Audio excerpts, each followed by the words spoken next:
Բարի երեկո, եթերում Սուրանկյունն է, որի ուժը արդարությունն է, որովհետև արդարությունն առանց ուժի անօգնական է, իսկ ուժն առանց արդարության բռնակալ։ Մոտ 1 տասնամյակ առաջ սկսված Երևանի կենտրոնի կառուցապատումը առ այսօր քննարկումների թեմա է։ Ոմանց համար դա մայրաքաղաքի տեսքի աղճատում է, ոմանց թարմացում, բնակֆոնդի նորացում, ենթակառուցվածքների զարգացում։ Երևի այս քննարկումները չլինեին կամ այլ հունով ընթանային, եթե որոշ անբարեխիղճ կառուցապատողների մեղքով չձգձգվեր կենտրոնի նախկին բնակիչների մի մասի բնակապահովման հարցի լուծումը։ Արամի, Բուզանդի փողոցների և Ծիծեռնակաբերդի խճուղու բնակիչների տանտեր դառնալու ոդիսականը շատերին է հայտնի։ Շուրջ 10 տարի մարդիկ կամ տուն են վարձել, կամ էլ հարազատ բարեկամների մոտ հաստատվել, սպասելով բնակարան ստանալու երանելի օրվան։ Կառուցապատողը կոպիտ ասած գցել էր նրանց։ Խնդրին ի դեպ ժամանակին անդրադարձել էր նաև Սուրանկյունը։ Այսօր այն արդեն լուծված է։ Նրանք բնակարան ստացան Հրազդան մարզադաշտի հարևանությամբ կառուցված բազմահարկում։ Քանի որ մարդկանց կողքին ենք հուսահատության ու տխրության պահերին, չենք կարող անմասն մնալ նրանց ուրախությանը։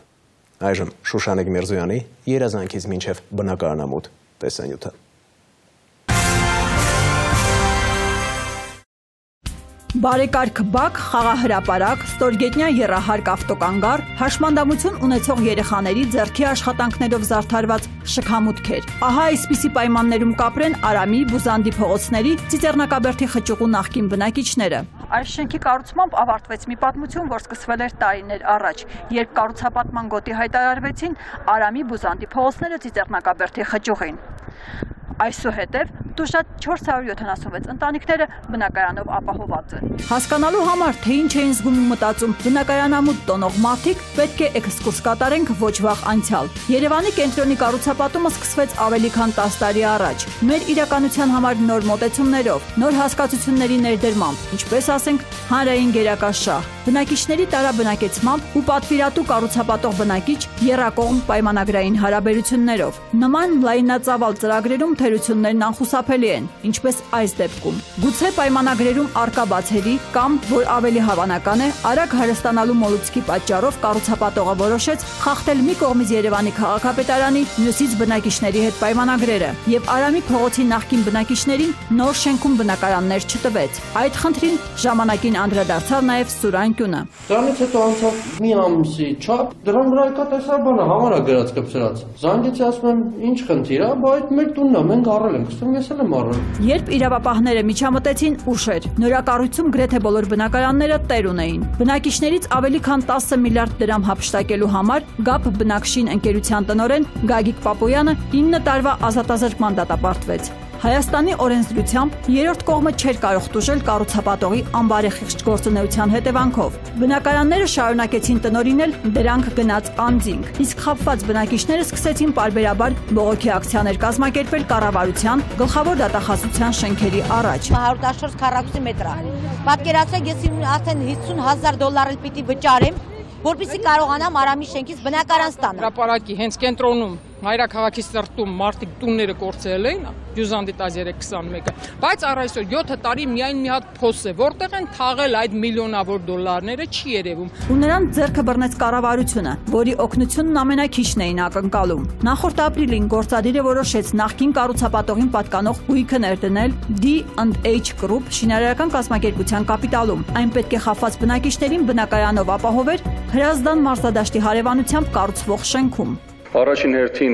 կբավարարվեն իրացման գոտու բնակիչների պահանջները, որից հետո արդեն այն քաղաքացիները, որոնք կնքել էին պայմանագրեր, նրանց հետ լրացուցիչ բանակցությունների միջոցով եւ որոշակի լրավճարներ կիրառելով յուրաքանչյուր ուրեմն խմբերի շահառուների համար, արդեն հնարավորություն կտրվի բոլորին արդեն ապահովել համապատասխան տարածքով։ Ոչ միայն այստեղ է բնակարաններ հանձնվել, նաև Արամի փողոցում կառուցվող բազմաբնակարան շենքերում են բնակարաններ հատկացվել։ Հիմա հանձնաժողովը քննարկում է նոր ներդնողներ պետք է փորձենք գտնել, որ կարողանանք այդ խնդիրները լուծել։ Կառավարության որոշումից 1.5 տարի հետո շենքը պատրաստ էր։ Բնակարանամուտի պատրաստվող մարդկանց համբերությունն ու տոկունությունը, սեփական շահը պաշտպանելու ձգտումը անարդյունք չմնացին։ Նրանք ոգևորված պատմում էին նոր բնակարանների ու ապագայի ծրագրերի մասին։ Սպասելիքների գերազանցեց մեր տեսածը, իսկապես շատ լավ բնակարաններ են։ Այստեղ ննջասենյակն է, սա երեխաներից ննջասենյակն է, սա խոհանոցն է, կիսատ է, էլի դեր։ Սա ճաշասենյակը։ Ընդհանուր դիրքը, տեղը, օդը, մաքուր, շատ բաները։ Կոմպլեքս ինքը բավականին հաճելի։ Այգին արդեն անակնկալ էր։ Պետք է հավաքվենք։ Բայց որտե պետք է հավաքվենք, մենք շատ գոհ ենք, ինչ որակով շենք հաստեղ սարք։ Տեղը տեղին ամեն ինչ։ Այս ձևով անում են, երբ որ մասնավոր տուն են սարքում։ Հետաքրքրական մի դիտարկում եւս։ Տարիներ շարունակ կառավարությունից դժգոհ մարդիկ վերիմաստավորել էին կատարվածը եւ հաղթահարած դժվարությունների մեծ մասը այսօր նոր լույսի ներքո էին տեսնում։ Մենք դժել ենք ոչ միայն այդ կառուցապատողներից, այլ անպարտաճառած գնորդներից, ովքեր խաբելով հարկից հարկ էին տեղափոխվել։ Ու ներկայացնում էին, որ 2 կամ 3 բնակարան էին առել, 90%-ով իրացված տներ էին։ 96 թվականին եկան, կեղծ անձնագրեր հանեցին, իբր անձնագրերը կորցրել են, իրանց պապերի անունով կադաստրում գտան սեփականության վկայականի հետքեր, ժառանգություն ընդունեցին չեղած գույքից, 27 քառակուսի փոխարեն 7-8 բնակարան գրվեցին։ Այս խնդրի կոնկրետ այս հասցեի հետ կապված նման խնդիր չունենք, ամբողջությամբ լուծված են, բայց դեռ մենք չենք կարողացել Երևան քաղաքում խնդիրները ամբողջությամբ լուծված են։ Եվս 290 ընտանիքների խնդիր ունեն, դա Կոմ թաղամասն է, դա Ֆիրդուսի թաղամասն է եւ Բյուզանդի փողոցի թաղամասում մի քանի բնակիչների։ Բնակարանամուտի պատրաստվող մարդիկ իրենց բախտակիցներին միայն մի խորհուրդ էին տալիս՝ համբերել։ Դժվարը առաջին փորձն էր, եթե մեզ օգնեցին, ձեզ էլ կօգնեն։ Հորդորում էին նրանք ու սպասում եւս մեկ անակնկալի։ Առաջիկայում նախատեսվում է շենքի հարևանությամբ նոր ճանապարհ կառուցել։ Շուշանիկ Մերզոյան, Գառնիկ Սիրեկանյան, Սուրանկյուն։ Դեղերի որակին հաճախ ենք անդրադարձել։ Խնդիրը կրկին մեր ուշադրության կենտրոնում է, քանի որ վերջին մի քանի շաբաթում ու անցած 2 շաբթի մեր 098 80 91 93 հեռախոսահամարով հոգեմետ դեղերի որակի հետ կապված զանգեր ստացանք։ Մարդիկ նշում են, որ հոգեկան առողջության խնդիրներ ունեցողներին տարեսկզբից տրամադրվող նոր դեղորայքը անորակ է, անգամ վնասում է։ Նախորդ շաբաթ խնդրին անդրադարձել էր նաև հասարակական կազմակերպություններից մեկը, զանգելով, որ դեղամիջոցի պատճառով հիվանդներից շատերի վիճակը կտրուկ վատացել է եւ նրանք ստիպված տեղափոխվել են հոգեբուժական հաստատություն ստացիոնար բուժման։ Պետության միջոցներով ձեռք բերվող դեղերի որակի խնդիրը թերևս գլոբալ է եւ համակարգային լուծման անհրաժեշտություն կա։ Գնումների մասին օրենսդրությանը համապատասխան գործընթացի պատասխանատուները նախապատվությունը տալիս են ամենաէժան դեղամիջոցներին։ Պետք է կարևորել ոչ միայն դեղամիջոցների արժեքը, այլև որակը, քանի որ նպատակը մարդկանց օգնելն է։ Պետության կողմից ձեռք բերվող եւ ըստ անհրաժեշտության անվճար տրամադրվող դեղերի հետ կապված նոր ի հայտ եկած եւ լուծմանը սպասող հին խնդիրների մասին է Սոնա Դանելյանի, ժլատը վճարում է 2 անգամ տեսանյութը։ Այս շենքի առաջին հարկում հոգեբուժական դիսպանսերն է, երկրորդ եւ երրորդ հարկերում հոգեբուժարանն է։ Զոլաքսա դեղամիջոցը ձեռք են բերում առաջին հարկից։ Քիչ չեն դեպքերը, սակայն, երբ այն կիրառելուց հետո տեղափոխվում են երկրորդ եւ երրորդ հարկեր։ Զոլաքսան լեհական արտադրության հոգեմետ դեղ է։ Առողջապահության նախարարությունը պետգնումների ընթացակարգով նախորդ տարեվերջից է այն ձեռք բերել ամերիկյան Զիպրեքսայի փոխարեն, քանի որ լեհականը 185 դրամով էժան է։ Մինչդեռ, ինչպես պնդում են հիվանդները, այդ դեղը ոչ միայն էժան է եւ ոչ արդյունավետ, այլև վնասում է։ Ես երկար տարիներ խմում եմ Զիպրեքսա դեղը, օրիգինալ Զիպրեքսան եւ ինձ շատ լավ եմ զգում։ Հիմա ես այս վերջի ժամանակներում, որ դեղը չեղավ, ես ստիպված խմեցի Զոլաքսա փոխարինող լեհական դեղը, որից շատ վատացա։ Ինձ նույնիսկ ապելնիցա են արել, չի օգնում։ Զոլաքսան խմեց իմ մոտ անքնություններ, տագնապային վիճակ էր, վախ էր, ախորժակի վատացում, անհանգիստ վիճակ, շատերը վատացել են, լավ վիճակում չեն, դեղի պատճառը, որ չկա դեղը, օրիգինալ Զիպրեքսան, այո։ Ստացիոնարում են գտնվում։ Այո։ Հակին ժամանակ լավ էր վիճակը, բայց այս վերջերս այս անտերի դեղերից ագրեսիվություն շատացել է։ Սատարիա ունեմ հոգեկան խնդիրների հետ կապված լուրջ հիվանդություն, խմելով Զիպրեքսիա օլանզապին օրիգինալ դեղը շատ լավ եմ զգում։ Հիմա խմել եմ կանադականը, խմել եմ ուրեմն հնդկականը, դրանք վատ են անդրադարձել։ Մտքերի, ոչմ շատ դժվար ճանապարհ, նորից կրկնվել է էլի ինձ մոտ հիվանդությունը։ Ես ստիպված եմ նորից գնել այս տեղը, որտեղ ինձ շատ պետք է, շատ անհրաժեշտ է օդի պես։ Զոլաքսա են տալի, բայց այս Զոլաքսան անորակ բան է, օգուտ չի տալի, ոչ մի բան։ Ուզում է 2 անգամ ավել խմի, չի փոխ։ Դա ինչ է, որ երկրի արտադրության դեղ է։ Ոնց որ պոլսկի է, բայց այդ ամերիկյանը, այդ օլանզապինը որ կա, այդ Զիպրեքսիան, Այդ ժամանակ երեխեն համասարանի քննություններ էր գնում, դեղերը վրան խմած գնում էր քննություն 100 բալանոց ստանում դուրս էր գալու։ Հատուկ նշեմ, որ մեր զրուցակիցների չենք ցուցադրում հենց իրենց խնդրանքով, քանի որ ինչպես նշում էին, շատ դժվար է հոգեկան խնդիրներով հանգիստ ապրել մեր հասարակությունում։ Ինչ վերաբերում է դեղերի խնդրին, ապա այն այս մարդկանց համար նոր չէ։ Նրանց շահերի պաշտպանությամբ զբաղվող հոգեկան առողջության վերականգնման հայկական ասոցիացիան դիմել է գրեթե բոլոր մարմիններին, այդ թվում եւ մարդու իրավունքների պաշտպանի գրասենյակ, անվճար տրամադրվող դեղերի որակի եւ հիվանդների վրա դրանց բացասական ազդեցության խնդրով։ Ավելին փաստել են, որ Զոլաքսայի կիրառման հետևանքով շատ հիվանդներ հայտնվել են հոգեբուժարաններում։ Մարդու իրավունքների պաշտպանի տեղակալը զայրացած է նախարարության այս պատասխանից։ Սրացումների կամ հոսպիտալացումների թիվը մտահոգիչ լինելու կամ կյանքին սպառնացող երևույթների ի հայտ գալու պարագայում առողջապահության նախարարությունը նոր միայն կկասեցնի դեղի շրջանառությունն ու գրանցումը Հայաստանում։ Այստեղ հարց է առաջանում, թե դերևս ինչքան պետք է անձինք հոսպիտալացվեն, ինչքան պետք է իրենց առողջությանը վնաս պատճառվի, որպեսզի հասնեն այդ կրիտիկական շեմին։ Այո, կան բողոքներ, բազմակի բողոքներ կան, ավելացել է հոսպիտալացման թիվը։ Խոսքը վերաբերվում է մոտ 65-68 հիվանդ է։ Այս ցուցանիշը ոլորտի պատասխանատուները պարզել են ապրիլին անցկացված ուսումնասիրությունից եւ դիտարկվել են 2011-ի հունվարից մինչեւ այս տարվա ապրիլ հոսպիտալացվածների բժշկական քարտերը։ Պարզվել է, որ ամերիկյան Զիպրեքսայի կիրառման հետևանքով հոսպիտալացվել է հիվանդների 21.5, մինչդեռ Զոլաքսայի դեպքում 77.5%։ Փաստորեն 56%-ով շատ մարդ դեղի պատճառով սրացումներ է ունեցել։ Իսկ մեկ հիվանդի հիվանդանոցում մեկ օրվա բուժման համար պետությունը տրամադրում է 6000 դրամ, այն դեպքում, երբ Զիպրեքսայի մեկ հապն արժե ընդամենը 400 դրամ։ Այսինքն պետությունը տնտեսում է դեղի գնման գործընթացի վրա, բայց արդյունքում ստիպված է լինում կրկնակի եռակի վճարել, որպեսզի այդ վատ դեղի ազդեցության հետևանքով անձանց սպասարկի արդեն հիվանդանոցներում։ Իդեպ Զոլաքսային Նորքի հոգեբուժարանում ընդհանրապես ծանոթ չէին, համենայն դեպս այդպես էին պնդում։ Իսկ որ դեղամիջոցի պատճառով շատ հիվանդներ հենց իրենց մոտ էին տեղափոխվել, էլի նրանց ոչինչ չէր ասում։ Դրա փոխարեն նրանք ստանում են տեղական արտադրության Օլանզապին, որն արտադրում է Արփիմեդ ընկերությունը։ Հիվանդները դա եւս մերժում են։ Հայկական ընդհանրապես շատ վատեր 4-րդ օրից ասել է ես չեմ կարող սախել, ավելի լավա չեմ ընդհանրապես։ Այդ աստիճան։ Ձեր տղայի մասին։ Իմ տղայի մասին 23-24 տարեկան։ Իսկ տեղական արտադրության դեղորայք ձեզ տրամադրել են, ես չեմ էլ ուզում։ Եթե պետք է խմեմ, էլ բետարել լինի երեխես, ինչ սա պետք։ Մենք ունենք ավելի վատ դեպքեր, որ բողոքները ստացվել են եւ նախարարությունից պատասխան է եկել, որ քանի որ նրանք հոգեկան առողջության խնդիրներ ունեն, նրանք չեն հասկանում եւ իրենց ներշնչում է, որ այս դեղը իրականում վատն է, սակայն այն լավն է, կենսահամարժեք է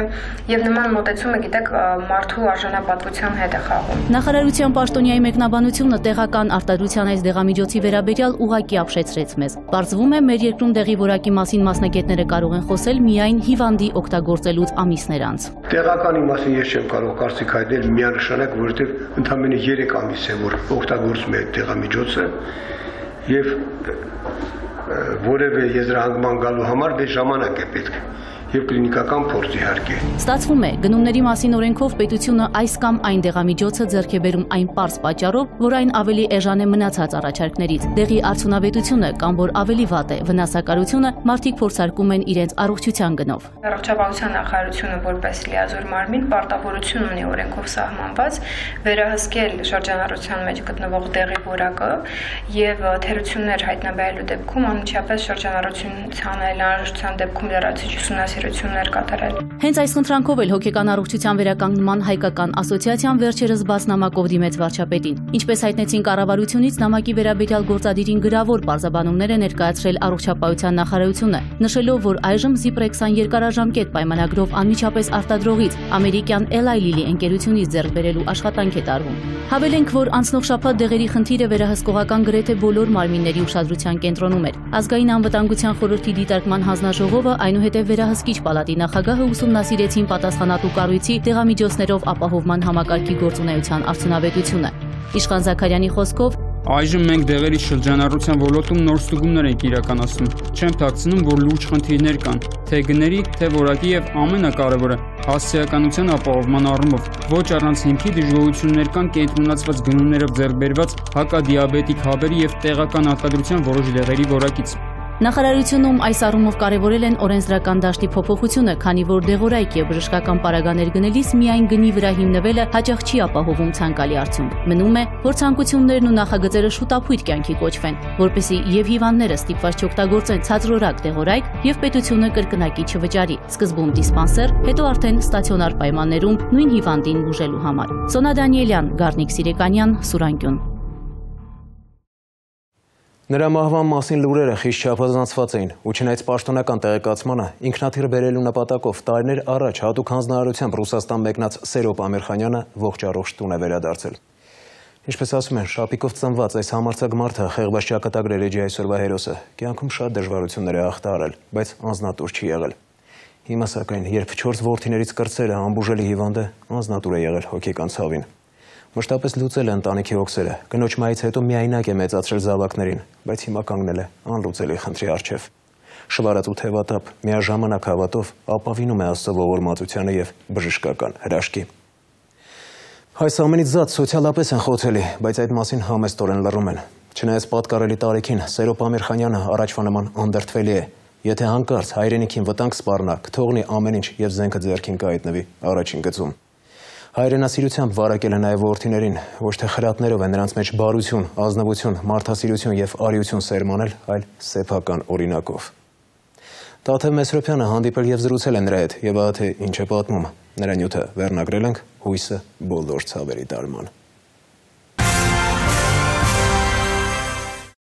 Մեր այսօրվա հերոսի Խարբերդի բնակիչ Սերոբ Ամիրխանյանի հարազատները տարիներ առաջ նրա մահվան մասին, ինչպես ասում են, սև թուղթ են ստացել։ Բայց հիմա մտերիմները կատակում են, թե ապրած 67 տարում հասցրել է հանդերձյալ աշխարհ գնալ ու վերադառնալ։ Զինվորական ծառայության ընթացքում մի քանի անգամ մահից փրկվել է։ Վերջին մահափորձը եղել է Արցախյան ազատամարտի տարիներին, երբ 1991 թվականին Վազգեն Սարգսյանի առաջադրանքով մեկնել է Ռուսաստան ինքնաթիռ բերելու։ Մինչև այդ պատերազմի տարիներին մի խումբ վարձկանների ու բարձրաստիճան սպաների է վնասազերծել, ինչից հետո նրանք պաշտոնաթող են եղել, բայց հետագայում վրեժ խնդիր եղել դրա համար։ Իսկ մինչ այդ էլ ծառայել է Կրասնոյարսկում, սակայն ընտանիքի հետ վերադարձել է Արցախյան գոյամարտին մասնակցելու համար։ Գնացել եմ բերելու այդ ժամանակ արդեն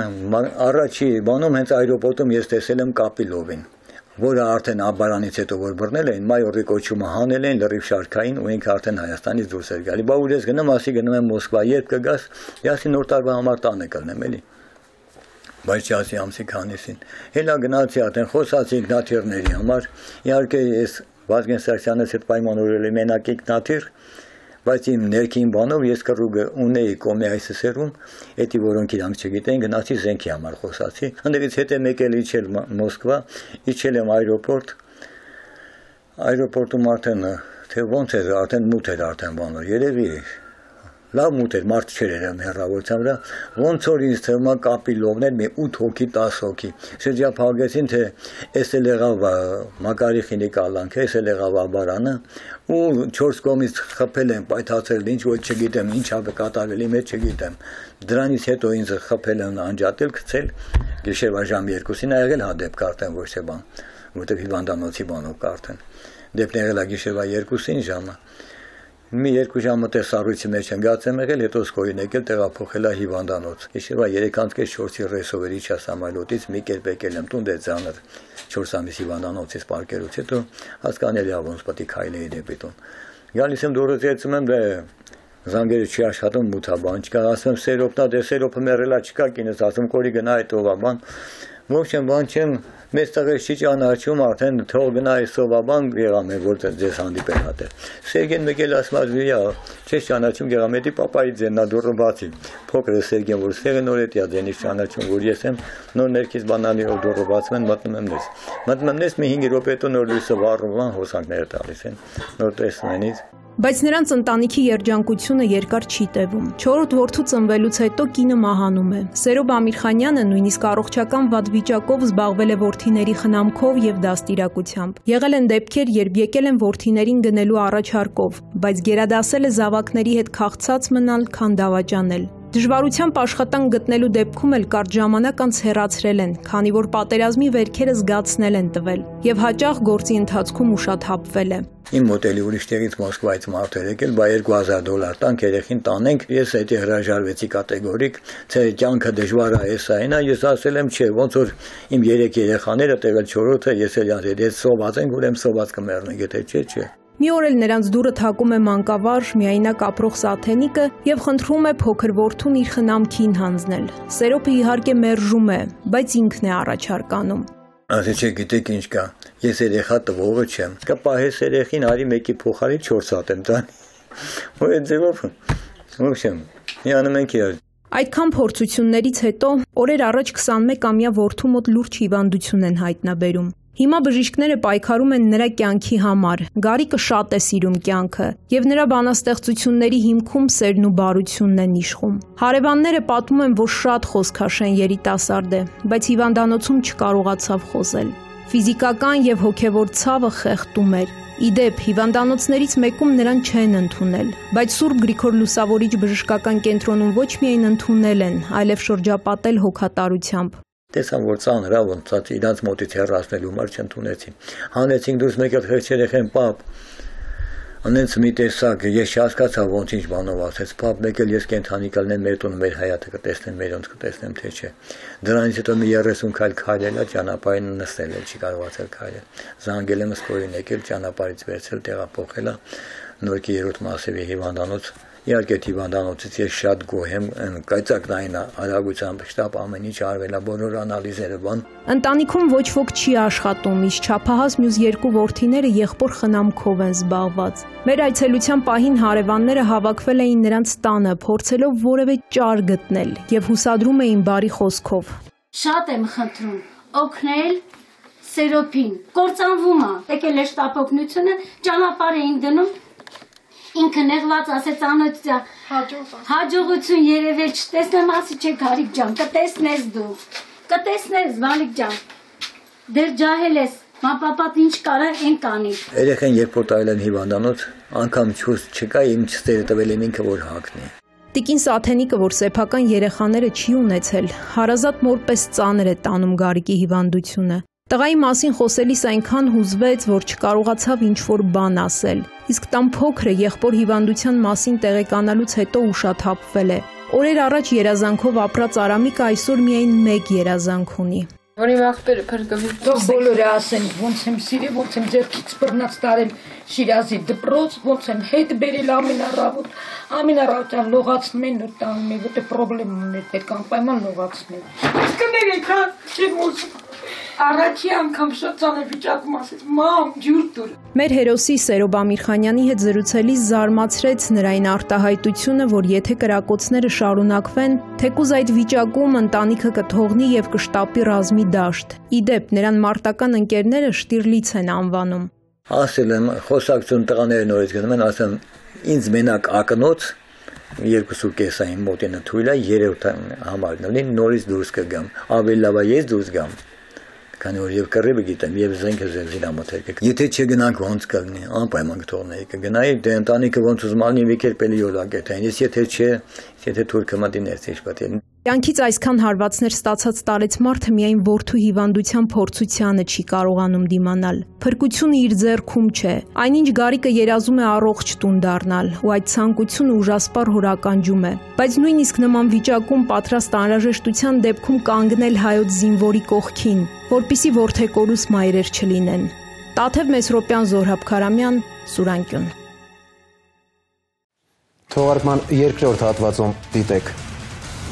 Նոր մեքենայի հաճույքը սակայն վայելել է ընդամենը 3 օր։ Ոգին դեմի ֆարերը չկա։ Հեշտորեն հանվում են լուսաձակները։ Աճվորկով քանդում ես դուրս է գալու։ Միանում են միայն ուժեղ տատանումների դեպքում։ Էլի սենց հանգիստ քանդում։ Էլի հանգիստ քանդվում է դուրս է գալու։ Լավ գնով օգտագործածներն է գնել։ Վրես նստեց 2.5։ Այն կայանում եք փողոցում, ապա պետք է զգուշ լինեք։ Գողացողները երբեմն ավելի պրոֆեսիոնալ են։ Քաշելով ինքը դուրս չի գալու։ Գողերն ավտոմեքենայի մասերը հանելիս ջարդում են։ Քաշվում պոկում են։ Մի գիշերում կարող են մի քանի նման գողություն կատարել։ Ձևավորվել է կայուն հանցավոր խումբ։ Սա այս տարի բացահայտված առաջին խումբը չէ։ Տեսնում են չէ լուսավորված։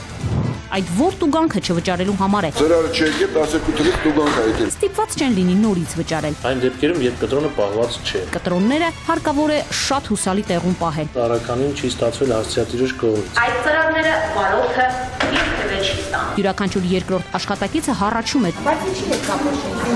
100%-անոց ծանուցման մակարդակ իհարկե ոչ ոք չի երաշխավորում։ Արգելանքը միայն գումարի չափով։ Վաղուց ենք անդրադարձել ավտոմասերի գողության թեմային, ու դա պատճառաբանված էր։ Բանն այն է, որ դեպքերը, ինչպես ցույց է տալիս նաև ոստիկանության վիճակագրությունը, էականորեն նվազել էին։ Սակայն վերջին ժամանակահատվածում շոշափելի աճ է նկատվում, ինչի մասին վկայում են նաև տասնյակ ահազանգերը։ Գազաբալոններ, կողային հայելիներ, լուսարձակներ։ Հիմնականում սրանք են նախընտրում ավտոմասերի գողերը եւ իրենց մուտ գործը կատարում օրվա մութ ժամերին, ընդ որում միջոցների մեջ խտրականություն չդնելով։ Ասենք ստահակները կարող են կոտրել մեքենայի ապակիները, ծանր գործիքով բեռնախցիկի փականը։ Դա իհարկե խոսում է նրանց անտեղյակության մասին, թեև մեզ ահազանգողներից ոմանք փաստում էին հակառակը։ Մասնավորապես, թե քաղաքում գործում են նաև կազմակերպված հանցավոր խմբավորումներ, որոնք մոտ 2 ամիս առաջ 2 գիշերում Porsche-կային մեքենաների լուսարձակներ էին գողացել։ Երևի շատերը եք հանդիպել առանց լուսարձակների Porsche-երի ու զարմացել, որ նման շքեղ մեքենաները առանց դրանց են երթևեկում։ Թերևս այդ ռեյդից հետո վարորդները տեղեկացել են, որ լուսարձակները ապամոնտաժելու համար պահանջվում են տվյալ մեքենայի մասին լուրջ գիտելիքներ։ Ինչևէ, եղած է, առավել ևս, որ այդ կարգի մեքենաները սովորաբար կասկո են արվում եւ վնասն ամբողջությամբ փոխհատուցում են ապահովագրական ընկերությունները։ Իսկ ինչ անեն սոցիալապես անապահովները, որոնք թեպետ էժան մեքենաներ են վարում, սակայն դառնում են գողության զոհեր։ Քրեական հետախուզության աշխատակիցները նշում են, թե բավականին բարդ է բացահայտել նման գողությունները, քանի որ հաճախ գործ են ունենում այսպես կոչված գաստրոլորների հետ, որոնք գերադասում են անընդհատ փոխել գործունեության վայրը։ Հին ավտոպահանջթամասերի վաճառքի կետեր շրջայցերը նույնպես շոշափելի արդյունք չեն տալիս։ Լավագույն դեպքում հայտնաբերվում է միայն գողունը։ Ստացվում է փակ շղթա, սակայն վարորդները միշտ չէ, որ պետք է հուսահատվեն։ Ապացույցը իջևանյան դեպքն է, երբ ձերբակալվեցին Խոստիկյան եղբայրները։ Շղթայի թույլ օղակները, պատմում է Արմեն Աթալյանը։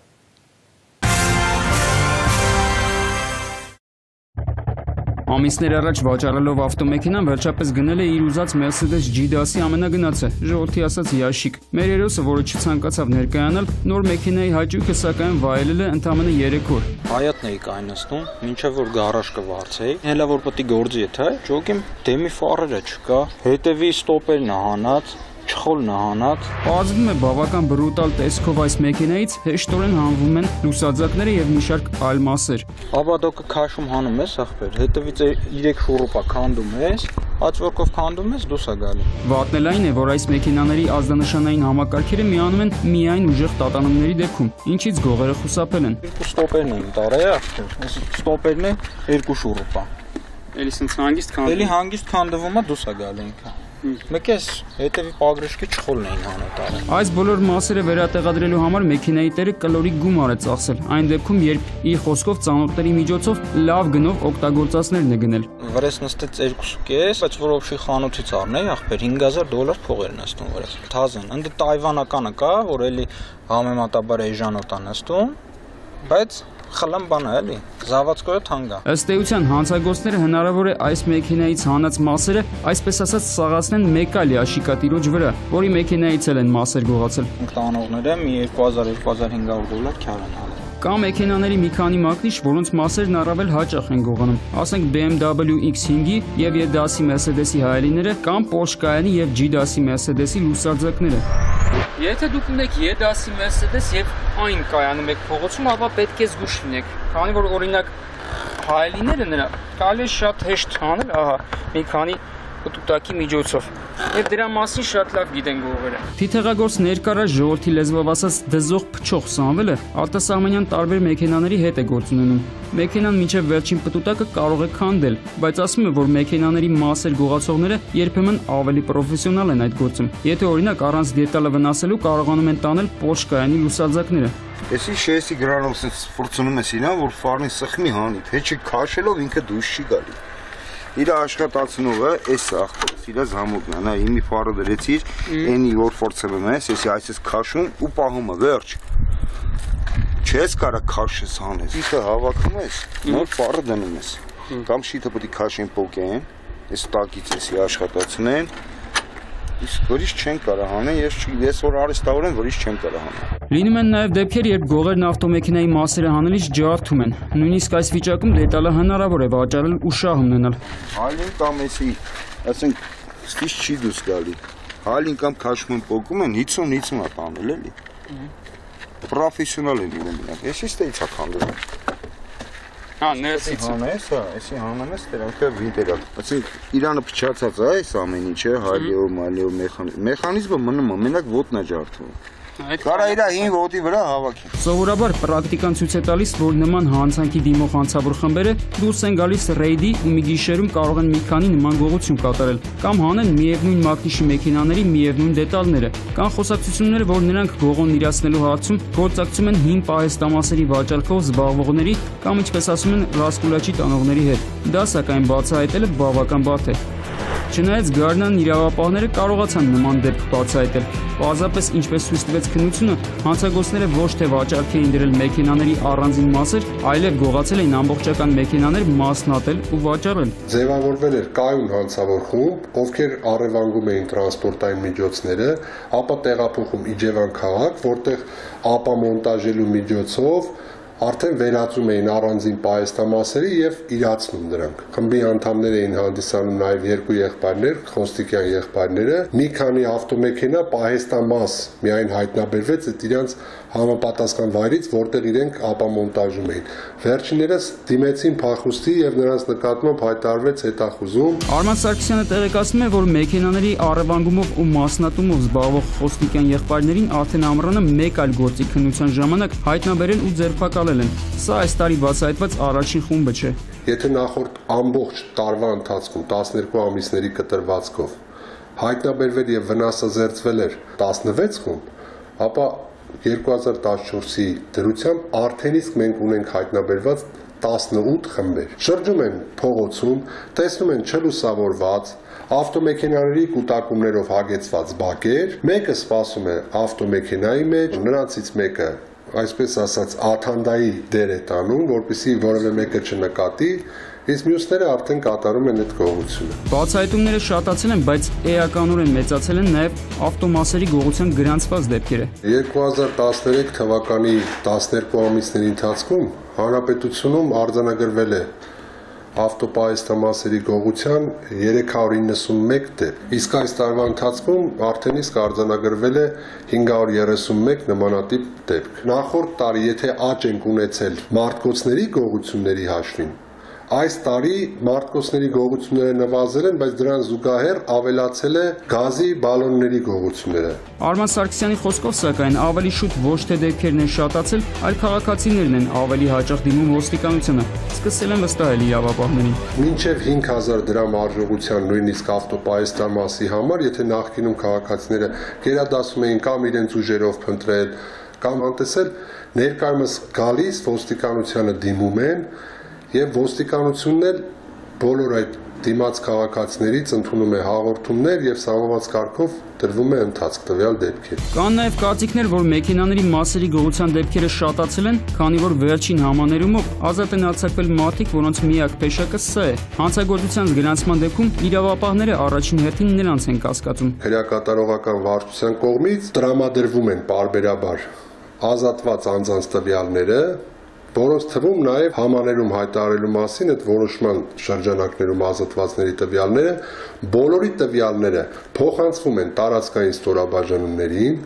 տարածքային ստորաբաժանումները նրանց նկատմամբ իրականացնում են համապատասխան հսկողություն։ Քանի դեռ կա գործարանային էժան ավտոմասերի պահանջարկ, կլինեն նաև բախտախնդիրներ, որոնք կփորձեն դրանք այսպես ասած ցրել անհեռատես վարորդների մեքենաներից, այնպես որ առավոտյան մեքենան կիսաբռնաբարված չտեսնելու համար վարորդներն առայժմ ստիպված պիտի լինեն գիշերը այն լավ թաքցնել։ Արմեն Աթալյան, Զոհրաբ Քարամյան, Սուրանկյուն։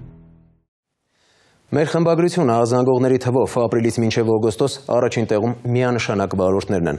Եվ այդ յուրօրինակ ռեկորդը հիմնականում պայմանավորված է դատական ակտերի հարկադիր կատարման գործընթացում քաղաքացիների հաշիվների ամբողջական արգելափակումով։ Այդ հիմնախնդրին անդրադարձել ենք մոտ 2 ամիս առաջ։ Գործընթացի մասնակիցներն էին վարորդը, ճանապարհային ոստիկանությունը, դատական ակտերի հարկադիր կատարողները, փոստային ծառայությունն ու բանկերը։ Կեսկատակ կես լուրջ պետք է նկատեմ, որ եթե ինչ-որ գործում ներգրավում է երկու կողմ, տվյալ հարցի լուծման հավանականությունը նվազում է, այլ ուր մնաց 5 կողմ։ Ինչևէ, վարորդները բողոքում են, թե շատ հաճախ տեղյակ չեն եղել իրենց նկատմամբ տուգանքների մասին, մինչդեռ դրանք կրկնապատկվել, հանգապատկվել են և դատական ակտերի հարկադիր կատարման ծառայությունը արգելափակել է իրենց հաշիվներն ամբողջությամբ։ Հիմա հարցը լուծման միտում ունի։ Մի խումբ պատգամավորներ հանդես են եկել օրենսդրական նախաձեռնությամբ։ Այդ մասին տեսանյութում ես կանդրադառնամ մեկ այլ երևույթի ևս, որի վերաբերյալ շատ ահազանգեր ենք ստանում։ Այսպես, դատական ակտերի հարկադիր կատարման ծառայությունից ծանուցում են ստանում, թե ձեր բանկային հաշվի 30,000 դրամի վրա կալանք է դրվել, քանի որ չեք վճարել 1 տարի առաջ երթևեկության խախտման տուգանքը։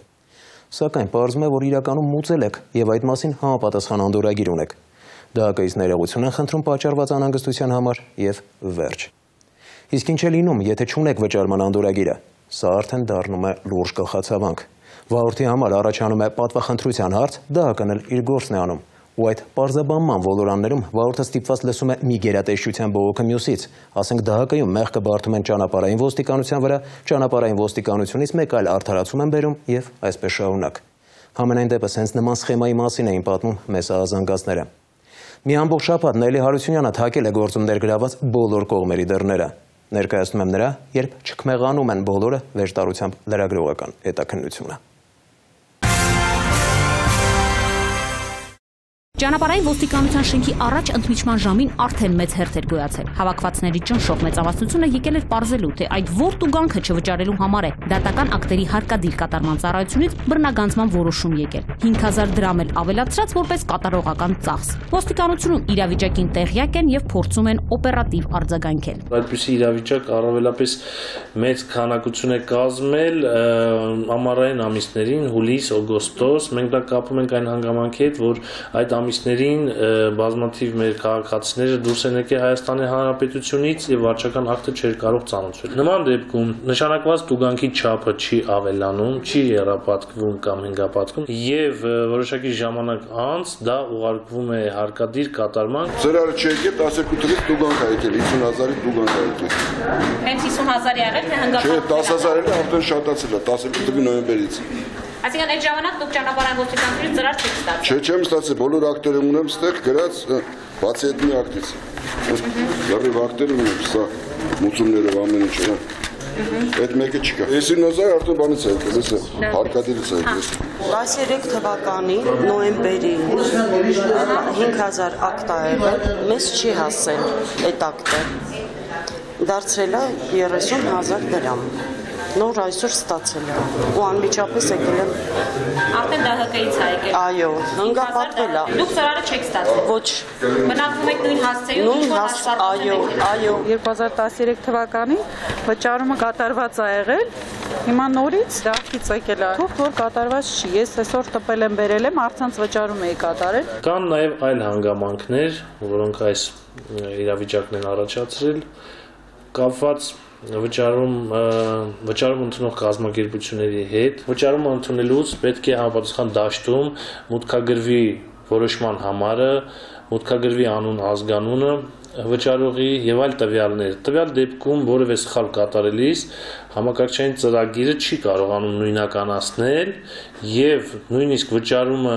եղած ժամանակ կարող է համարվել չվճարված։ Ճանապարհային ոստիկանությունում վստահեցնում են, որ նույնիսկ այն քաղաքացիները, ովքեր չեն պահել տուգանքի վճարման անդորրագիրը, ստիպված չեն լինի նորից վճարել։ Համակարգը այդ վճարումը անպայման կգտնի։ Այն դեպքերում, երբ կտրոնը պահված չէ, մենք փնտրողական համակարգի միջոցով գտնում ենք այդ վճարման փաստը եւ անմիջապես վարույթը համարում ենք ավարտված։ Միանշանակ ստիպված չի կարող որևէ նոր վճարում կատարել։ Իսկ պրակտիկան ապացուցում է, որ նույնիսկ 1 տարվա վաղեմության վճարային կտրոնները հարկավոր է շատ հուսալի տեղում պահել, քաշքշուկն ավելի քիչ կլինի։ Ընդհանուր առմամբ ծրարների շրջապատույտի մեխանիզմը կարծես թե շատ պարզ է։ Վարչական տուգանքը երրորդյա ժամկետում հանձնվում է համապատասխան փոստային ծառայությանը, որն էլ պարտավորվում է այն հասցնել հասցեատիրոջը։ Փոստային ծառայությունը առաքում է նամականին, եթե հնարավոր չի լինում հանձնել հասցեատիրոջը, տարբեր պատճառներով բնակարանում չի կամ այդ օրվա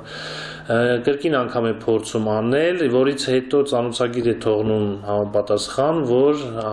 նամականի գոյություն ունի փոստային որևէ բաժանմունքում։ 2 շաբաթ պահելուց հետո Հետևերադարձում ճանապարհային ոստիկանությունը համապատասխան նշում է, որ առաքանին չի ստացվել հասցեատիրոջ կողմից։ Օրենսդրության համապատասխան վարչական ակտը ամբողջարկելի դառնալուց հետո երամսյա ժամկետում մենք ուղարկում ենք արդեն հարկադիր կատարման։ Երբ պոստատարը նշված հասցեով գալիս է մեկ անգամ, գալիս է նաև երկրորդ անգամ, բայց այդպես էլ ճանապարհային ոստիկանությունից ստացված ծրարները չի կարողանում փոխանցել հասցեատիրոջը, իսկ հետո նա արդեն նմանատիպ բովանդակությամբ ծրարներ ստանում է արդեն ԴՀԿ-ից, սա վերջին շրջանում ամենատարածված երևույթներից է, բայց կա նաև տիպիկ հայկական տարբերակը, երբ պոստատարը գալիս է, գտնում է հասցեատիրոջը, սակայն ներքին համաձայնության արդյունքում այդ ծրարները վարորդը երբևէ չի ստանում։ Իգիտություն ճարպիկների վարչական իրավախախտումների մասին օրենսգրքի 283-րդ հոդվածում նշված է, որ կոնկրետ երթևեկության կանոնների խախտման վերաբերյալ որոշումները համարվում են հանձնված նույնիսկ այն դեպքերում, երբ անձը չի գտնվել տրանսպորտային միջոցի գրանցման կամ այլ հասցեում, որը նշել է, եւ եթե նույնիսկ հրաժարվել է ստանալ ծրարը։ Փոստային բաժանմունքներում էլ այս իրավիճակից չեն ցնծում։ Յուրաքանչյուր երկրորդ աշխատակիցը հառաչում է, թե ճանապարհային ոստիկանության ծրարների ձեռքը կրակն են ընկել։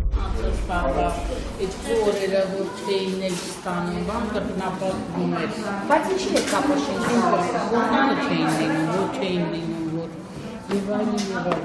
անցած տարի տենց է,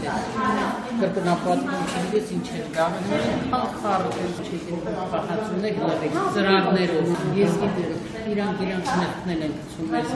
մեղքնել են կցում, մենք մեղք չենք ունենում։ Հայտնի չէ, թե ինչու է փոստային ծառայությունը հասցեատիրոջը չգտնելու դեպքում զլանում դռան վրա փակցնել առաքանու մասին տեղեկացնող հատուկ թերթիկներից, ինչն իր հերթին հավանաբար կկանխեր ծրարներ ստանալ-չստանալու հետ կապված խառնաշփոթը։ Չեք կպցնում էլի այդ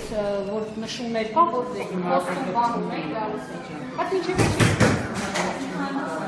Իդեպ, հենց վարչական իրավախախտումների մասին օրենսգրքի վերը նշված 283-րդ հոդվածը անցած շաբաթ խորհրդանի միաձայն հավանությամբ փոփոխվեց հօգուտ վարորդների։ Այն կարգավորումը, որը մենք ենք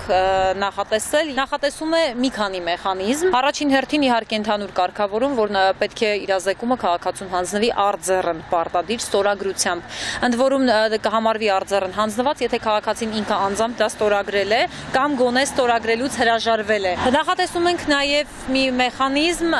երբ հնարավոր է քաղաքացին կամավորության սկզբունքի հիման վրա դիմի համապատասխան մարմնին, որպեսզի իրեն իրազեկեն իր համար նախընտրելի տարբերակով, օրինակ, էլեկտրոնային փոստով, բջջային հեռախոսահամարին կարճ հաղորդագրություն ուղարկելու միջոցով եւ այլն։ Չնայած այլընտրանքային եղանակներին 100%-անոց ծանուցման մակարդակ իհարկե ոչ ոք չի երաշխավորում, ասում են նույնիսկ Ֆրանսիայում։ Փոխարենը ԴՀԿ մասին օրենքում փոփոխություններով ազգային ժողովը երաշխավորում է, որ հարկադիրի պահանջով քաղաքացու հաշվեհամարի արգելանքը այսուհետև կկիրառվի բացառապես տուգանքի չափով գումարի վրա։ Այն դեպքերում, երբ դատական ակտերի հարկադիր կատարողը որոշում է կայացնում եւ ուղարկում է բանկին էլեկտրոնային հաղորդագրություն գումարի չափով արգելանք դնելու մասին, բանկը պարտավոր է դնել արգելանքը միայն գումարի չափով, հակառակ դեպքում պարտավոր է ուրեմն հատուցել քաղաքացուն պատճառված իրական վնասը եւ բաց թողնված օգուտը։ Ճանապարհային ոստիկանությունում վարորդներին հորդորում են պարբերաբար այցելել ինտերնետային Police.am, Ազդարար.am համապատասխան կայքեր եւ ճշտել, ունեն արդյոք խախտում թե ոչ, որpիսի գործը դիվան բաշուն չհասնի։ Իսկ ԴՀԿ-ում լռում են, մեր հարցերն այդպես էլ մնացին անպատասխան։ Իդեպ դատական ակտերի հարկադիր կատարման ծառայության մասին եւ կրկին հոգուտ վարորդների։ Մեր տեղեկություններով կառավարությունը քննարկում է ծառայության կատարողական ծախս ներկայացնող 5000 դրամները վերացնելու կամ էականորեն կրճատելու հնարավորությունը։ Նելի Հարությունյան, Զոհրաբ Քարամյան, Սուրանգյուն։ Կհանդիպենք քիչ անց։ Առաջինը Շուշի ես եմ մտնելու եւ Լաչինով տուն գամ։ Հայաստան զենք է տեղափոխում։ Վարդանը հարձակվում է զինվորականի վրա, ստիպում որ հեռանա։ Առանց որևէ զոհի ու վիրավորի գրավում օդանավակայանը։ Լավ հատ է դուշման։ Գնաց անտառ, որոնեց գտավ նրանց։ Զոհում է 23 տարեկանում։ Լրիվ ատլուչկայի մեջ էր։ Խմած նստել ես ռոլին հլը ասում ես մի նկարի, տեսնում եք թե ինչ է մնացել հին ու նոր բարի երազից։ Հիվանդանոցի ճանապարհին չէր մահանա։ Հաճելի է, հաճելի։ Մահացածն այդ օրը նշում էր իր ծննդյան տարեդարձը։ Տավետելի։ Ինքը փրկում էր, իսկ իրեն փրկել չհաջողվեց։ Ստորին եկավ ստե հետ գնալ։ Աչքից որսն էր բերել հեռավոր այդ տեղերը։ այնպիսի ջանասիրությամբ էր մտել տարունից սարքած կանաչ զանգված։ Այս վարորդը առնվազն տեսողության խնդիրներ է ունեցել գավիժել ձորն ու կրակի մատնվել։ Ասա ով է ընկերդ, ասեմ ով ես դու։ Մարդու բարոյական նկարագիրն անաղարտ պահելը լուրջ խնդիր է սոցիալական կատակլիզմների և պատերազմների ժամանակ։ Այդ առավիրքները բացասաբար են ազդում մարդու վարկագծի վրա և վտանգում հասարակության ապագան։ Իսկ պատերազմի բարոյական նորմերի պահպանման շնորհիվ չի աղավաղվում զինվորի մարդկային կերպարը, ինչը հետպատերազմյան ապագայի տեսանկյունից ոչ պակաս կարևոր է, քան ռազմական հաջողությունները։ Պատերազմական չգրված օրենքների պահպանման հարցում նշանակալի է Արցախյան պատերազմի հերոսներից մեկի ավանդը։ Նա գերազանցությամբ ավարտել է դպրոցը, ծառայել Աֆղանստանում դեսանտային զորամասում, այնուհետև ընդունվել Երևանի պետական համալսարանի իրավաբանական ֆակուլտետ։ 88-ից կիսատ է թողել ուսումը և մասնակցել Արցախյան շարժմանը, ղեկավարել Աֆղանստանում ծառայածներից կազմավորված կամավորական խումբը։ Մասնակցել է Երասխավանի, Շաումյանի, Ասկերյանի շրջանների ինքնապաշտպանությանը, Կրկժանի, Մալիբեյլիի, Լեսնոյի, Խոջալույի, Շուշիի, Բերթաձորի և Լաչինի ազատագրմանը։ Խոսքը Արցախյան պատերազմի հերոս լեգենդար Դուշման Վարդան Ստեփանյանի մասին է։ Աչքի ընկել ոչ միայն որպես հմուտ զինվորական, այլև պատերազմի չգրված օրենքների և բարոյական նորմերի նվիրյալ պաշտպան։ Նորմեր, որոնք ի սկզբանե սահմանել են ռազմի աստվածները և դրանց պաշտպան կարգել իրենց սիրելի հերոսներին։ Այդպիսով հերոսները բարոյական օրինակ են ծառայել զինակիցների համար և արթուն պահել մարդկության լուսավոր ապագայի հույսը։ Արցախյան պատերազմում չգրված օրենքների և նորմերի պաշտպանության մասին հուզիչ մի դրվագ ենք ներկայացնում Դուշման Վարդանի մարտական ուղուց։ Պատմում է Գևորգ Էմինտերյանը։ Վարդան Ստեփանյան, ժպտերես, զուսպ, համեստ մի երիտասարդ, խոսուն Դուշման Վարդան մարտական անունով։ Որպես կամավոր աֆղանական պատերազմի մասնակցած երիտասարդը դեռ 88-ի հանրահավաքների շրջանում սկսում է բարձրաձայնել ռազմական նախապատրաստության մասին։ Թերահավատ էին нրա առաջինը Շուշի ես եմ մտնելու և Լաչինով տուն գամ խոսքին։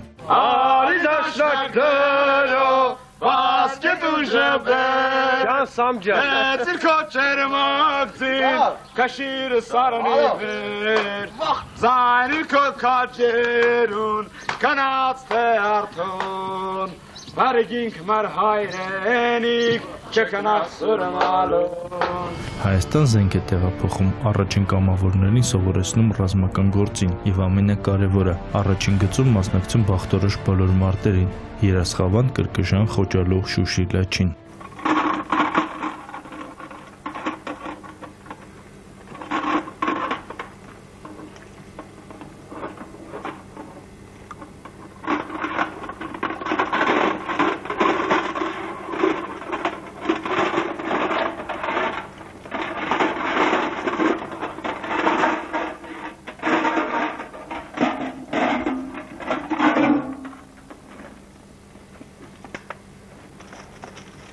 Հացը, մի կտոր ծամոք։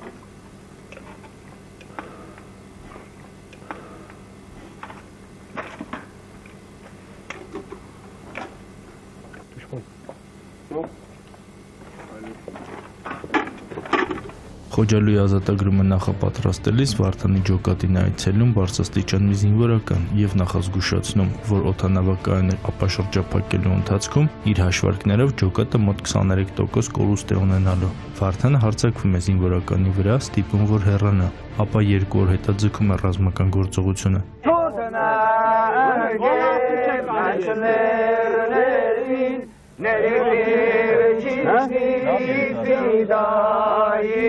Ու ի վերջո առանց որևէ զոհի ու վիրավորի գրավում օդանավակայանը։ Լավ հատ է Դուշման։ Ամեն թոյակապ տեսարանա։ Աշխարհը ոնց որ կոնը լինի։ Թուրքերն են հետը։ Մի մասը։ Այո։ Բոլորը պես։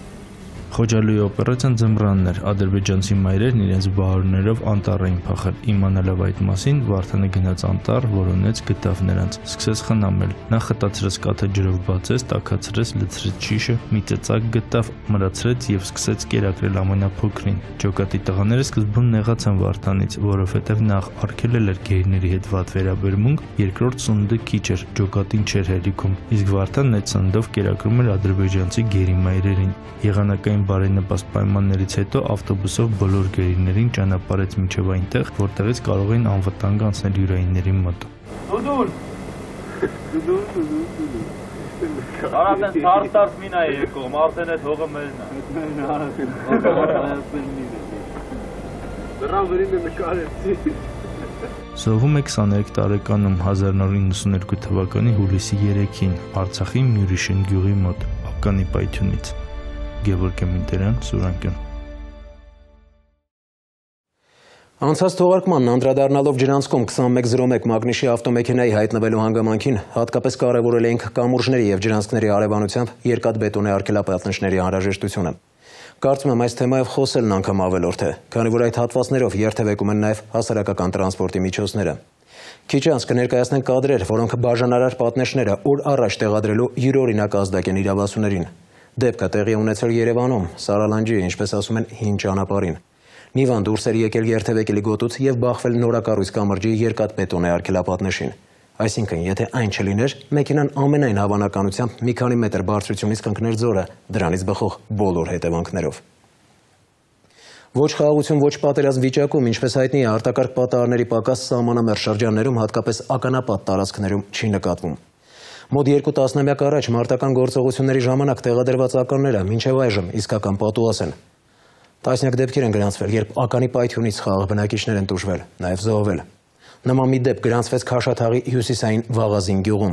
Ականապատ տարածքում պայթեց Toyota Land Cruiser-ը, որի մեջ էր նաև Արմավիրի քաղաքապետ Ռուբեն Խալղատյանը։ Նրա կյանքը բժիշկները փրկեցին, սակայն վարորդը մահացավ։ Ինչ էր անում Արմավիրի քաղաքապետ այդ վայրերում այլ հարց է, սակայն քանի դեռ սահմանամերձ տարածքները լրիվ ականազերծված չեն, առավել զգուշավորություն է պետք։ Թերևս անհրաժեշտ է մի քանի տասնյակ մետրը մեկ այդ մասին իրազեկող ցուցանակներ տեղադրել։ Շաբաթվա քրեական քրոնիկոնը, դժբախտ պատահարներն ու ավտովթարները Գագիկ Շամչյանի արգելապատնեշից մինչև ականապատ տարածք տեսանյութում։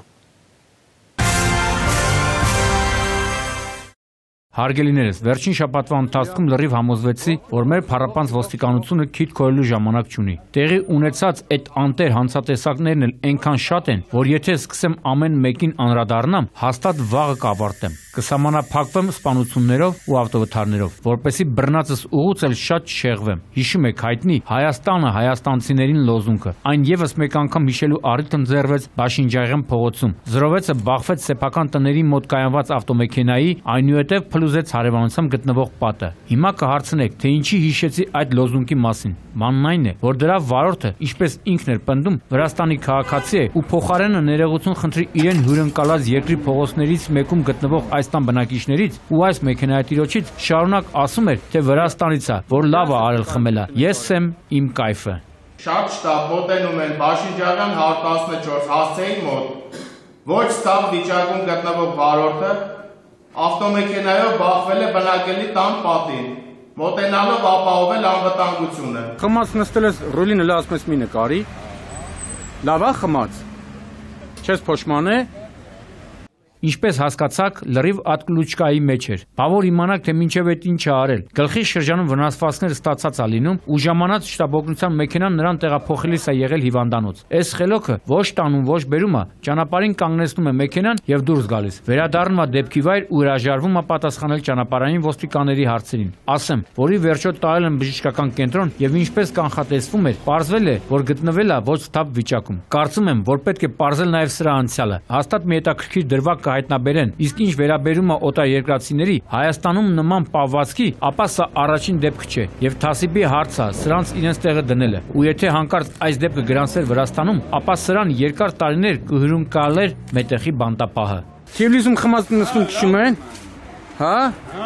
Ո՞վ է մեզ հարցերը լուծելու։ Ո՞վ է մեզ հարցերը լուծել։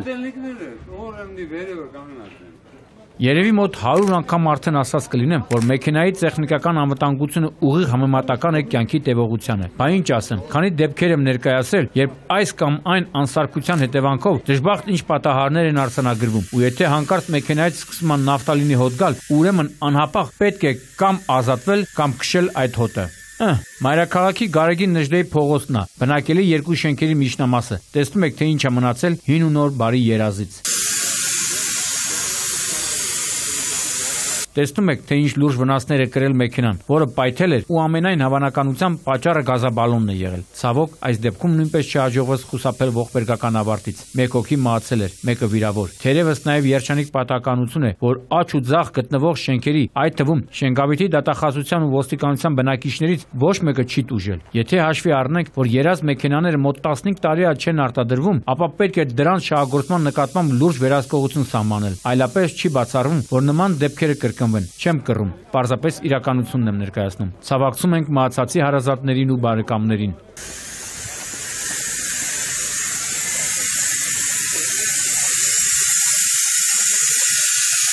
Ինչ, սակայն հազվագյուտ է պատահում, որ շղթայական ավտովթարները ողբերգական ավարտ ունենան։ Ասենք տարվա մեջ մի քանի դեպք, ու դրանցից մեկը տեղի ունեցավ Բագրատունյանց փողոցում, Երևանյան լճի հարևանությամբ։ Օրը ցերեկով բախվեցին Opel-ն ու 3 Mercedes-ները, որոնցից մեկը Jeep տեսակի ML Mach-նիշի։ Հարվածն այնքան ուժգին է լինում, որ հիվանդանոց են տեղափոխում միանգամից մի քանի հոգի։ Վիրավորին դուք եք, չի առաջինը օգնեք, ժողովուրդն է օգնություն։ Քաղաքացիները բան, հա։ Այս դեպքում կդժվարանամ նշեմ վթարի պատճառը, առավել եւս, որ ականատեսների, փորձագետների կարծիքը միանշանակ չէ, եւ հետո նախաքննություն է գնում։ Միայն գիտեմ, որ քրեական գործ է հարուցվել 242 հոդվածի երկրորդ մասի հատկանիշներով, անկախ նրանից, թե ինչ ավարտ կունենա այս գործը եւ ով մեղավոր կճանաչվի, բայց որ անհրաժեշտ հեռավորություն պահպանելու եւ արագությունը չգերազանցելու հատկանիշներ նկատեցի, փաստ է։ Ու հաստատ, եթե այս երկու հանգամանքները չլինեին, Էմելի ուղևորը հիվանդանոցի ճանապարհին չէր մահանա։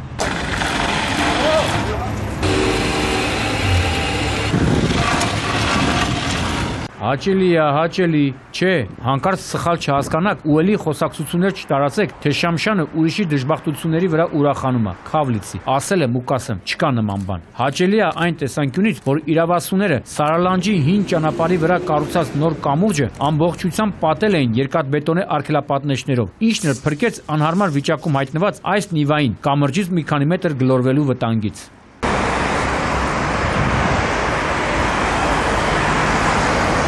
Իսկ ինչպես է Երևան ջուր ընկերության հաշվեկշռում գտնվող Նիվան հայտնվել այս վիճակում։ Պարզապես դուրս էր եկել երթևեկելի գոտուց եւ բախվել երկաթբետոնե արգելապատնեշին, հենց որոնց արկայությունն էլ օգնեց ձեզ հայտնելու, որ վարորդի 32-ամյա Կարեն Սարգսյանի կյանքին վտանգ չի սպառնում, եւ նա ստացել է ընդամենը աննշան վնասվածքներ։ Այս դեպքը կարծես հերքելու գար անցած թողարկմանը Ստալինյան ջրանցքում հայտնված ջորու մասին նշածս, թե իրավասուները պետք է կամուրջների եւ ջրանցքների հարևանությամբ տեղադրեն երկաթբետոնե արգելապատնեշներ։ Տեսնում եք, ինչ լավ է, երբ մարդիկ ոչ թե անիծում են, այլ օրհնում։ Աշխատեք, պարոնայք, աշխատեք։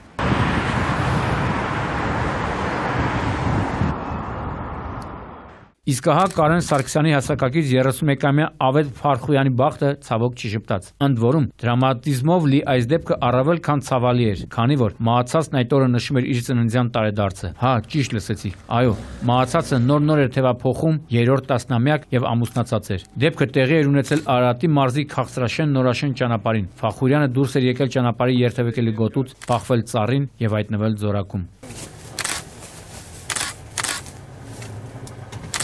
Ինքը Ֆարխոյանը Քաղցրաշենից էր եւ ենթադրվում է, որ այս ճանապարհը նրան լավ ծանոթ էր։ Այս հանգամանքը հաշվի առնելով, շատերը կարող եք մտածել, որ ամենայն հավանականությամբ ծննդյան տարեդարձը նշելիս ալկոհոլ է օգտագործել եւ ղեկին եղել է ոչթափ վիճակում։ Չեմ պնդի, ու ոչ միայն այն պատճառով, որ մահացածի հետևից կամ լավ կամ ոչինչ, պարզապես ծանոթ չեմ փորձագիտական եզրակացությանը։ Իսկ ոստիկանությանը ոչինչ չէր մնում, քան մեքենան քարշակի օգնությամբ տեղափոխել ոստիկանության արտաշատի բաժնի հատուկ պահպանվող տարածք։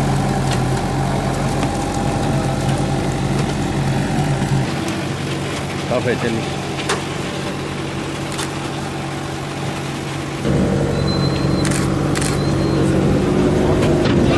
Եվս մեկ ողբերգական դեպք գրանցվեց Արարատի մարզում ու կրկին նույն ձեռագիրը։ Դուրս եկել ճանապարհի հանդիպակաց գոտի, բախվել բետոնե արգելապատնեշին եւ մոտ 400 մետր կողաշրջվելով հայտնվել դաշտամիջյան հատվածում։ Այ մարդ, այսինքն զուլում էր։ Կամազի ղեկին էլ էր երիտասարդ 27-ամյա Արման Խաչատրյանը, որի դին գյուղացիներն ու փրկարարները հայտնաբերել էին մեքենայից 30 մետր հեռավորության վրա։ Արմանը փրկարար էր։ Աշխատում էր Վայոց ձորի մարզի փրկարարական վարչությունում։ Փաստորեն ինքը փրկում էր, իսկ իրեն փրկել չհաջողվեց։ Մեքենան ինչպես նկատում եք ամբողջովին վերածվել էր մետաղե ջարդոնի։ Ցավալին ու ահավորը նաև այն էր, որ մոտ 2 ժամ սպասում ենք, մինչև կբարեհաճի դատաբժիշկը։ Այդ զուլումն ու ցավը տանող մարդիկ ամենավերջին խոսքերով էին հիշում դատաբժիշկին ու դին տեղափոխող մեքենային։ Ես գազի զապրականներ սկորին բարձացել եմ վերել։ Ցավը տանեմ սկորին եկավ ստե հետ գնաց։ 2 ժամ թողել է կուրել է, այս երեխան մեղ կա։ Չէ որ ես ինքը ծառայել է մեր հայրենիքը։ Բատես բան են անում։ Գալիս ասկորին գնում է, պետք է դրա շոֆերի վիզնեն կտրել իր հետի աշխատողներն էլ հետը։ Ի վերջո, փրկարարական վարչության պետի ազանգից հետո 40 րոպե ուշացումով դին տեղափոխող բրիգադը բարեհաճեց ժամանել, որ երրորդ անգամ արդեն ականատես ենք լինում նման դեպքերի, երբ դին ժամերով մնում է, մինչև կժամանի չարաբաստիկ այդ բրիգադը։ Լավ, չեմ հասկանում։ Այս փոքր երկրում դժվար է անտեր աշխատանքը ժամանակին կատարել։ Նենց չի որ անծայրածիր երկիրա կամ ամեն քայլափոխի վթարա, գիտենք էլի, տո մեկ բենզին չեք ունենում, մեկ սավան, մեկ այլ պատճառաբանություն ու արդարացում եք բերում։ Ամենքը մեղավոր են բացի ձեր անարդյունավետ մենեջմենթից։ Սթափվեք։ Այդ ինչն է պատճառը, որ այս 2 ժամա չկաք։ Ոնց են նոր զանգել։ 2 ժամը մարդիկ ասում են չկաք։ Այ ախր մեզի ժամի 2:30-3:30 նոր զանգել է։ Արմավիրի քաղաքապետը իսկականից բախտավոր աստղի տակ է ծնվել։ Թե ասա քո սիրած Արարատյան դաշտավայրից ինչի էր հայտնվել հերրավոր քաշաթաղում, այն էլ ականապատված հատվածում, որ մի հատ էլ խոսենք քո բախտավոր աստղի մասին։ Աչքից ворսն էր բերել հերավոր այդ տեղերը։ Ինչևէ, այդ տունը շինվածը Toyota Land Cruiser Prado Magnishi ավտոմեքենայով պայթել էր ականապատ տարածքում։ Խլխացյանի վարորդը Արամը տեղում մահացել էր։ 3 հոգի, այդ թվում քաղաքապետը վիրավորվել են։ Դեպքի մասին տեղեկանալուց հետո խոսեցինք Արցախի առողջապահության նախարար Հարություն Քուշկյանի հետ, որը հաստատելով տեղեկությունը հայտնեց, որ Արցախի կառավարությունն անհրաժեշտ բոլոր միջոցառումներն է ձեռնարկում, որպեսզի վիրավորները շտաբ եւ օպերատիվորեն տեղափոխվեն Էրեբունի բժշկական կենտրոն։ Այդպես էլ եղավ։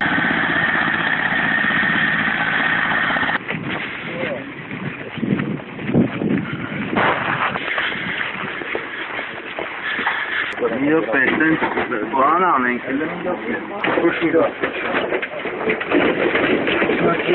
Ով ինչ ուզում է ասի, բայց բժիշկները բավականին օպերատիվ գործեցին։ Մինչ կտեղափոխեն հիվանդանոց, հատուկ սարքավորումներով կահավորված շտաբօգնության մեքենաները մի քանի բժիշկների գլխավորությամբ սպասել են Էրեբունի օդանավակայանում։ Արդեն հիվանդանոցում պարզեցի, որ մյուս 2 վիրավորները 53-ամյա Արթուր Բաղդասարյանն էր, շշփոթել հայտնիի հետ, եւ 43-ամյա Գառնիկ Ավետիսյանը։ Պարզեցի նաեւ, որ մեքենան հենց Գառնիկ Ավետիսյանի անվանվ էր։ Ըստ իս, ինչ է ուսանում այս պատմությունը։ Նախ, որ եթե նմանատիպ իրավիճակներում Հայաստանի առողջապահության մենեջերները աշխատեն նույն փութաջանությամբ, ինչ իրենց Արցախի գործընկերները, ապա մասնավորապես Սուրանկյան դուռը ամեն հիվանդ չի ծեծի ու լավ կլինի, որ նման օպերատիվության բժիշկների աշխատանքը իրենց կաշվի վրա զգան նաև հասարակ մահկանացուներս։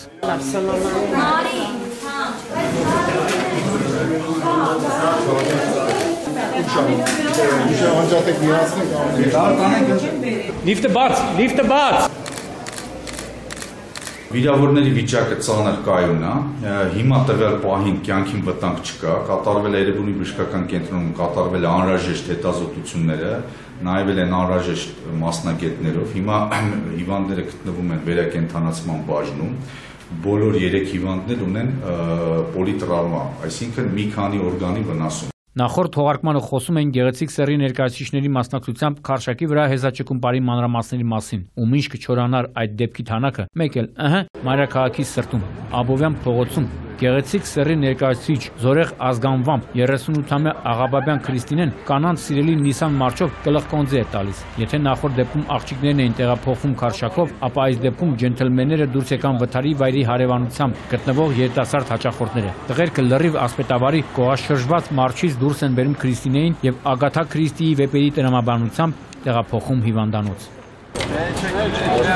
Շիլնի այ մարդեսի կրոնապետ որ բարձրացնում։ Ու այստեղ գործ են անցնում փրկարարներն ու Երևանի ճանապարհային ոստիկանները։ Տնաշենի աղջիկը այնպիսի ջանասիրությամբ էր մտել տարոնի սարքած կանաչ զանգված, որ քաղաքապետը եթե դեպքի վայր գար, հաստատ ասելու էր. «Սիրուն չի, Քրիստինե ջան, սիրուն չի»։ Ու թերևս հենց այդ պատճառով էր, որ մեքենան սիրուն ձևով դուրս չբերվեց, որքան էլ ճանապարհային ոստիկանության ճանապարհապարեկային ծառայության բաժնի պետ Նորիկ Սարգսյանը դոշ էր տալիս, որ հանկարծ Քարշակավարը մեքենային շատ վնաս չհասցնի, բայց դե ինչպես տեսնում եք, տնաշենը միջոցների մեջ խտրականություն չէր դնում։ Չէ, էսի որ չփակած բան չանենք, մարդու ապրում չանենք բանը սպեցիալ։ Ամեն լավը փակ բաղ։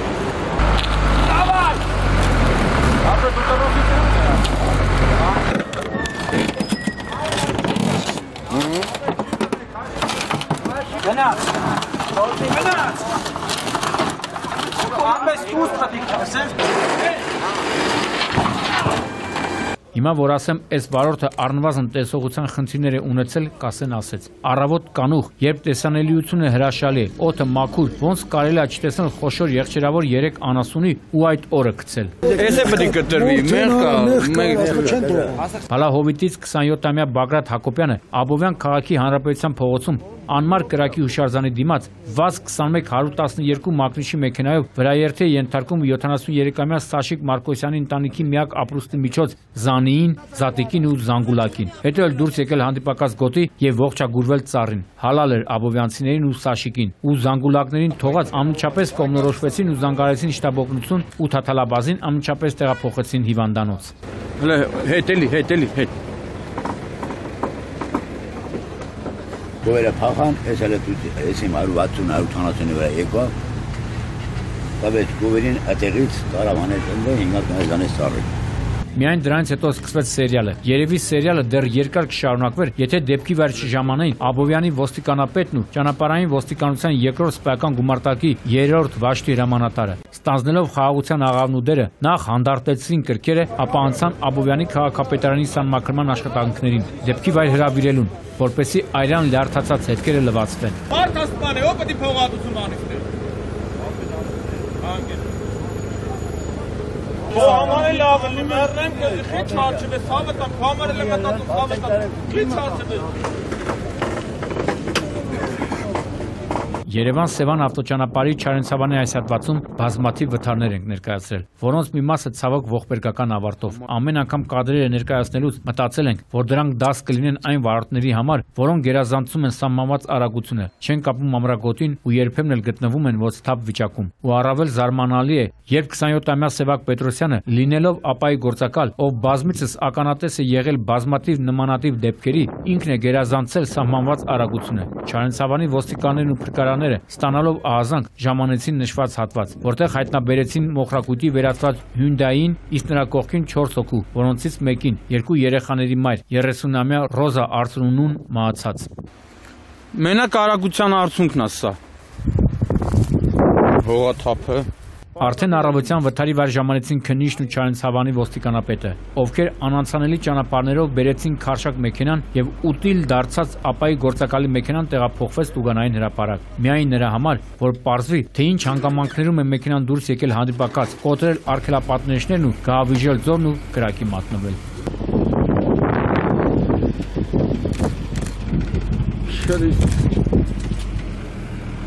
Ասա ով է ընկերդ, ասեմ ով ես դու։ Տիպիկ բնորոշում Երևանում կեսգիշերին տեղ ունեցած սպանության համար սեպտեմբերի 11-ին 103 շտաբօգնության Արաբկիրի ենթակայանի հերթապահ ահազանգով մեկնում է Քանաքեռի երկրորդ փողոց, որպեսզի օգնություն ցուցաբերի վիրավորին։ Հասնելով դեպքի վայր, բժիշկները պարզում են, որ իրենք այլևս անելիք չունեն։ Գործին պետք է միջամտեն իրավապահները։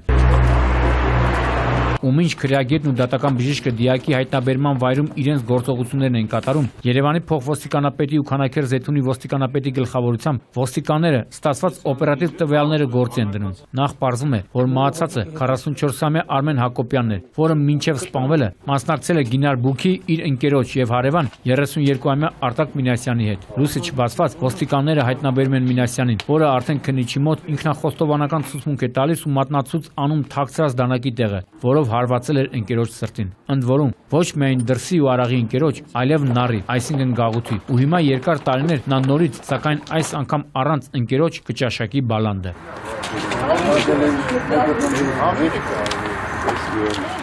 Գագիկ Շամշյան, Սուրանկյուն։